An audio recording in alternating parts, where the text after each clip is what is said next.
Hello students, Shri Ram PG college की zoology की online class में आपका स्वागत है। तो आज जो हम टॉपिक करने जा रहे हैं उसका नाम है एड्रिनल ग्लैंड, एड्रिनल ग्रंथि या हिंदी में इसको कहते हैं अधिवृक्क ग्रंथि। ये टॉपिक बीएससी थर्ड ईयर और बीएससी बीएड सेकेंड ईयर का कॉमन टॉपिक है। तो आइए शुरू करते हैं एड्रिनल ग्लैंड को। सबसे पहले हम करेंगे इसका इंट्रोडक्शन। तो एड्रिनल ग्लैंड या अधिवृक्क ग्रंथि कशेरुक जीवों में पाई जाती है और ये एक अंतःस्रावी ग्रंथि है। अंतःस्रावी ग्रंथियाँ कौन सी थी? इससे पहले वाली वीडियो में हमने पढ़ा था अंतःस्रावी ग्रंथियों के बारे में। तो ऐसी ग्रंथियाँ जो अपना स्राव सीधे ब्लड में छोड़ देती हैं, डक्टलेस होती हैं, नलिका विहीन होती हैं और अपने सेक्रीशन को सीधे ही ब्लड के अंदर छोड़ देती हैं। और इनके जो सेक्रीशन होता है उसको हार्मोन्स कहा जाता है। यह वृक्क यानी कि किडनी के ऊपर स्थित होती है और इसका मुख्य कार्य क्या होता है? तनाव की स्थिति में हार्मोन निकालना। मनुष्य की दाहिनी अधिवृक्क ग्रंथि का आकार त्रिकोणाकार और बाईं वाली का अर्धचंद्राकार होता है, यानी कि ये संख्या में कैसी होती हैं? 2 होती हैं, एक किडनी की लेफ्ट साइड और एक किडनी के राइट साइड पर। लेफ्ट वाली अर्धचंद्राकार होती है और राइट वाली त्रिकोणाकार ट्रायंगुलर होती है। अधिवृक्क ग्रंथियां शरीर में सोडियम के नियंत्रण के लिए एल्डोस्टेरोन हार्मोन उत्पन्न करती हैं और एपिनेफ्रिन हार्मोन का स्रवण करती हैं, जो हृदय पर अपना प्रभाव डालते हैं। इन हार्मोन्स के बारे में हम आगे पढ़ेंगे। जब शरीर में ये हार्मोन कम उत्पन्न होता है तो पाचन क्रिया मंद पड़ जाती है, मनुष्य को भूख नहीं लगती, रक्तचाप गिर जाता है और इस प्रकार से उत्पन्न रोग को एडिसन रोग कहते हैं। लेकिन जब शरीर में ये ग्रंथियां अधिक हार्मोन उत्पन्न करने लगती हैं तो फीमेल्स में मेल्स के लक्षण आ जाते हैं, जैसे दाढ़ी निकल आती है, मूंछें निकल आती हैं। तो और बच्चों में असाधारण गति के कारण जनन अंगों का विकास होने लगता है। नेक्स्ट आती है पोजीशन ऑफ एड्रिनल ग्लैंड, यानी कि एड्रिनल ग्रंथि शरीर में कहाँ पर पाई जाती है। ये डायग्राम के अंदर पूरा एंडोक्राइन ग्लैंड का दिखाया गया है, शरीर के किस किस भाग में कौन कौन सी एंडोक्राइन ग्लैंड पाई जाती है। तो हमें सिर्फ इस टॉपिक के अंदर क्या देखना है? एड्रिनल ग्लैंड का। तो ये रही एड्रिनल ग्लैंड और ये पाई कहाँ जाती है? यहाँ पर, ये रहा। ये जो ब्लू कलर का किडनी के ऊपर ब्लू कलर का निशान दिखाया गया है, ये वाला, यहाँ पर क्या पाई जाती है? अपनी एड्रिनल ग्लैंड। 2 थी संख्या में, एक लेफ्ट और एक राइट, तो यहाँ पर भी 2 दिखाई गई हैं। अब आ जाती है इसकी स्ट्रक्चर, संरचना। तो ये किडनी है और किडनी के ऊपर अपने क्या पाई गई है?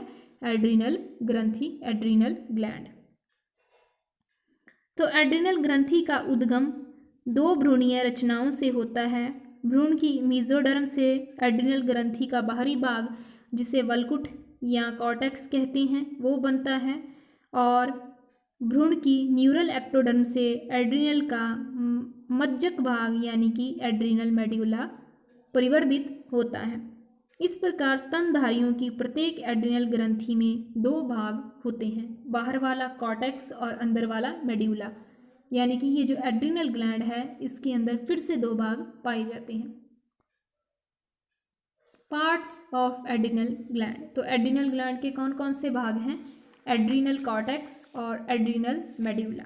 कॉर्टेक्स को वल्कुट कहते हैं और मेड्यूला को मज्जक कहा जाता है। तो सबसे पहले हम देखते हैं कॉर्टेक्स के बारे में। तो ये एड्रिनल ग्रंथि का परिधीय भाग है। परिधीय भाग का मतलब होता है जो बाहर वाला भाग होता है और इस भाग के चारों ओर संयोजी ऊतक का खोल होता है, यानी कि संयोजी ऊतक का आवरण होता है और इसको 3 भागों में बांट लिया जाता है। जैसे ये देखिए, ये हमारे पास डायग्राम है। देखो, बाहर वाला है जोन ग्लोमेरुलोसा जो बाहरी भाग, बीच वाला जोना फेसिक्युलेटा और अंदर वाला जोना रेटिक्युलेटा। रेटिक्युलेरिस। तो ये तीनों भाग किसके हैं? कॉर्टेक्स के भाग हैं। और ये जो अंदर की तरफ भाग है ये कौन सा है? मेड्यूला, है ना। ये अंदर वाला मेड्यूला और ये बाहर वाला कॉर्टेक्स। ये उसकी टीएस दिखाई गई है अपने को, एड्रिनल कॉर्टेक्स की, और इसी के अंदर अपने को क्या दिखाई दी है? मेड्यूला। कॉर्टेक्स के अंदर 3 तरह की कोशिकाएं थी। जोना ग्लोमेरुलोसा सबसे बाहर वाली, फिर जोना फेसिक्युलेटा और उससे अंदर वाली जोना रेटिक्युलेरिस। सबसे पहले हम देखते हैं ग्लोमेरुलोसा। यह छोटी घनाकार या स्तंभी कोशिकाओं का बना होता है। ये होते तो तीनों ही कोशिका स्तर है, बस इसमें थोड़ा बहुत कोशिकाओं की आकृति वगैरह में डिफरेंस होता है। यह भाग मुख्य तौर पर मिनरेलोकॉर्टिकॉइड स्रावित करता है। ये हार्मोन्स हैं मिनरेलोकॉर्टिकॉइड। नेक्स्ट, जोना फेसिक्युलेटा। यह कॉर्टेक्स का सबसे चौड़ा भाग है और इस भाग में बड़ी बहुतलीय पीली वर्णांकित और वसायुक्त कोशिकाएं होती हैं और ये समानांतर लड़ियों के रूप में व्यवस्थित होती हैं। और ये भाग ग्लूकोकॉर्टिकॉइड स्रावित करता है, ग्लूकोकॉर्टिकॉइड हार्मोन। फिर आता है जोना रेटिक्युलेरिस। तो यह सबसे अंदर वाला भाग है और इसकी कोशिकाएं समानांतर लड़ियों के स्थान पर एक जाल सा बनाए रहती हैं और ये प्रमुख रूप से लिंग हार्मोन यानी कि सेक्स हार्मोन का स्रावन करती हैं। तो ये 3 हार्मोन्स थे, ग्लूकोकॉर्टिकॉइड्स, मिनरेलोकॉर्टिकॉइड्स और सेक्स हार्मोन यानी कि लिंग हार्मोन। ग्लूकोकॉर्टिकॉइड किससे निकलता था? ग्लूकोकॉर्टिकॉइड निकला था फेसिकुलेटा भाग से, सेक्स हार्मोन रेटिक्युलेरिस से और ग्लूकोकॉर्टिकॉइड्स हो गया मिनरेलोकॉर्टिकॉइड्स ग्लोमेरुलोसा भाग से। सबसे पहले हम देखते हैं ग्लूकोकॉर्टिकॉइड्स। तो ये हार्मोन ग्लूकोज, वसा और प्रोटीन के उपापचय को नियंत्रित करता है। और कुछ ग्लूकोकॉर्टिकॉइड्स के नाम बता देती हूँ आपको। एक है कॉर्टिसोल, दूसरा कॉर्टिकोस्टीरोन, थर्ड कॉर्टिसोन और फोर्थ 11D हाइड्रोक्सी कॉर्टिकोस्टीरोन। फिर आते हैं मिनरेलोकॉर्टिकॉइड्स, उसमें आ जाएगा एल्डोस्टीरोन, दूसरा 11-डीऑक्सी कॉर्टिकोस्टीरोन और 11-डीऑक्सी कॉर्टिसोल। मिनरेलोकॉर्टिकॉइड क्या काम करता है? ब्लड में खनिज लवणों की सांद्रता को नियंत्रित करता है, ये इसका काम होता है। थर्ड आते हैं लिंग हार्मोन। तो लिंग हार्मोन कौन कौन से होते हैं? एंड्रोजन, डिहाइड्रो एपी एंडोस्टीरोन और एस्ट्रोजन व प्रोजेस्ट्रोन। एस्ट्रोजन और प्रोजेस्ट्रोन कम मात्रा में स्रावित किए जाते हैं। ये हो गए तीनों हार्मोन्स के बारे में। अब आ जाते हैं hormones of adrenal medulla. Medulla भाग से कौन कौन से हार्मोन निकलते हैं? तो मेड्यूला से 2 हार्मोन निकलते हैं, फर्स्ट एड्रीनलिन और एपिनेफ्रिन और दूसरा नोर एड्रीनलिन और नोर एपिनेफ्रिन। सबसे पहले देखते हैं एड्रीनलिन। तो क्रोमोफिन कोशिकाएं टायरोसिन नामक अमीनो अम्ल से एपिनेफ्रिन हार्मोन का संश्लेषण करके उन्हें संचित रखती हैं और ब्लड में छोड़ देती हैं। ये कोशिकाएं कहाँ पाई जाएंगी? मेड्यूला भाग में। शुद्ध एपिनेफ्रिन का प्रयोग सबसे पहले एबेल नाम के साइंटिस्ट ने 1902 में किया था। उसने एड्रीनलिन मेड्यूला से क्रिस्टल के रूप में इसको प्राप्त किया था और इसका सूत्र क्या होता है? C9H13NO3। और ये सूत्र सबसे पहले एल्ड्रिच ने दिया था।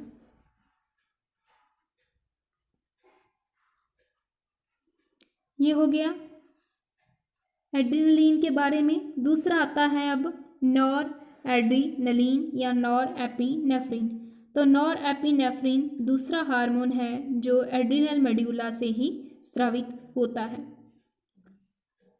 यह भी क्रोमोफिन कोशिकाओं में टायरोसिन नामक अमीनो अम्ल से संश्लेषित होता है और संचित किया जाता है। संश्लेषित का मतलब होता है बनाना। ये ही कोशिकाएं इसे रुधिर में मुक्त करती हैं, छोड़ती हैं। इस हार्मोन को सबसे पहले 1949 में खोजा गया था और इसकी आणविक रचना का पता एक्सलॉर्ड ने 1965 में लगाया था। और इसकी रासायनिक रचना जो होती है वो एपिनेफ्रिन के समान ही होती है। इसमें एक मिथाइल समूह अनुपस्थित होता है।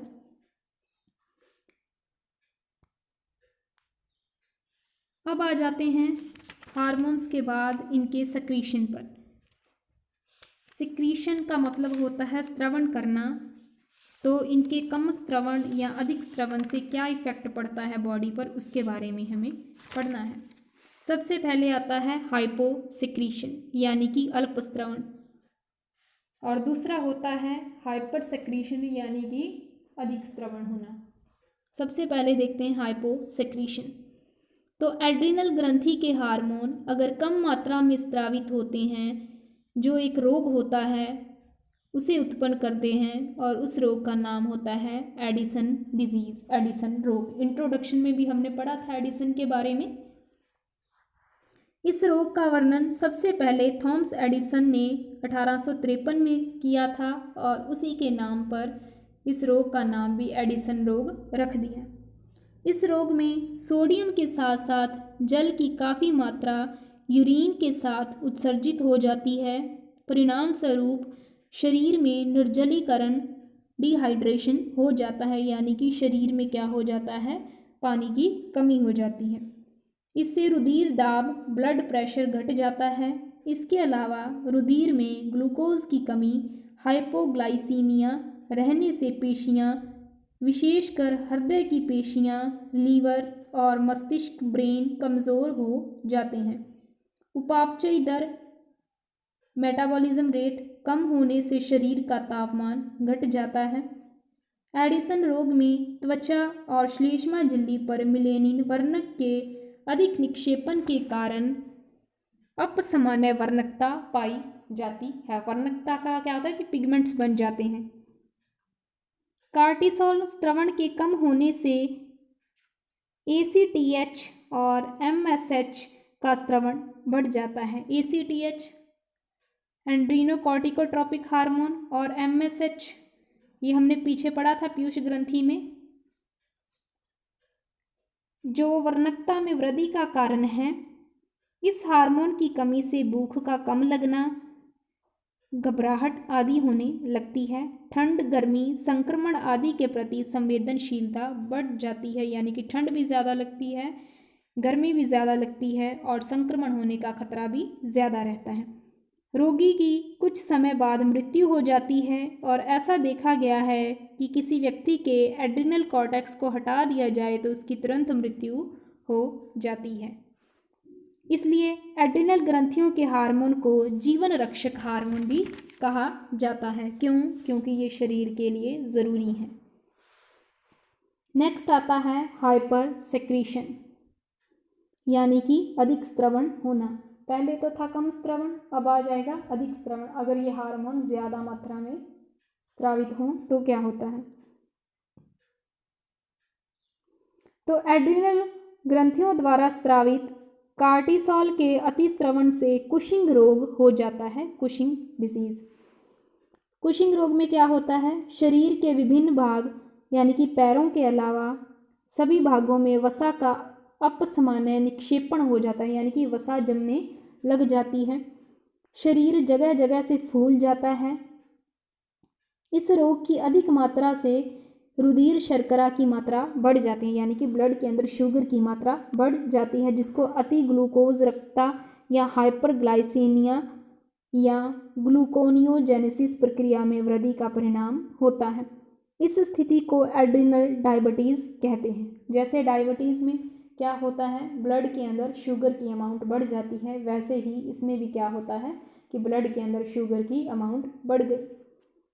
प्रोटीन अपचय में वृद्धि से प्रोटीन की कमी हो जाती है। विशेष तौर पर पेशियों के प्रोटीन में कमी से पेशियां कमज़ोर हो जाती हैं। तो पेशियों के अंदर प्रोटीन की कमी आएगी तो सिंपल सी बात है, पेशियाँ कमज़ोर हो जाएंगी। लसिका तंत्र में प्रोटीन की कमी प्रतिरक्षा तंत्र को कमज़ोर बनाती है। प्रतिरक्षा तंत्र या इम्यूनिटी सिस्टम क्या होता है, जिसकी वजह से हमारा शरीर रोग प्रतिरोधक क्षमता उत्पन्न करता है, यानी कि रोगों से बचाव करता है, उससे कमी आ जाती है और रोगी की संक्रमण इन्फेक्शन के कारण मृत्यु हो जाती है, जिससे उसमें संक्रमण जल्दी हो जाता है और उसकी डेथ हो जाती है।